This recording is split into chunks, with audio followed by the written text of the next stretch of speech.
Assalamualaikum warahmatullahi wabarakatuh.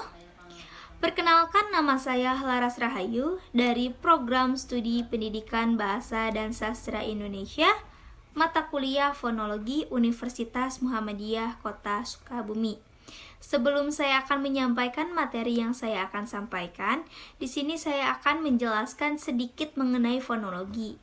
Fonologi dapat diartikan sebagai kajian bahasa yang mempelajari tentang bunyi-bunyi bahasa yang diproduksi oleh alat ucap manusia. Kita akan membahas mengenai medial dan atau tengah lidah.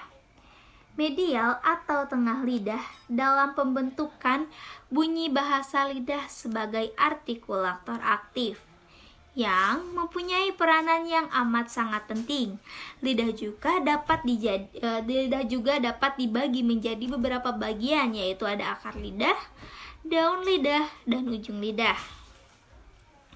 Akar lidah bekerja sama dengan rongga kerongkongan yang menghasilkan bunyi radikofaringal. Pangkal lidah juga bekerja sama dengan langit-langit lunak yang menghasilkan bunyi dorso dan velar. Tengah lidah juga bekerja sama dengan langit-langit keras yang menghasilkan bunyi mediopalatal. Ujung lidah juga bekerja sama dengan langit-langit keras yang menghasilkan bunyi apikopalatal. Ujung lidah juga dapat bekerja keras Ujung lidah juga bekerja sama dengan langit-langit keras yang menghasilkan bunyi apikopalatal. Ujung lidah juga dapat bekerja sama dengan gusi, yaitu apiko-alveolar, dan gigi atas apikodental.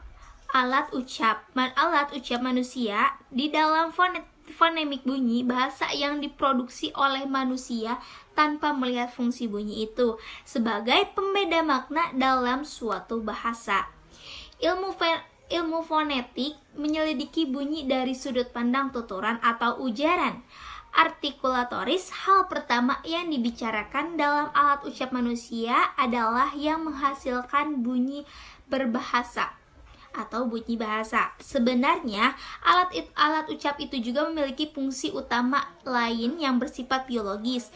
Bunyi-bunyi ini juga terjadi pada alat-alat ucap itu, biasanya diberi nama sesuai dengan alat ucap itu, namun disesuaikan dengan nama latinnya.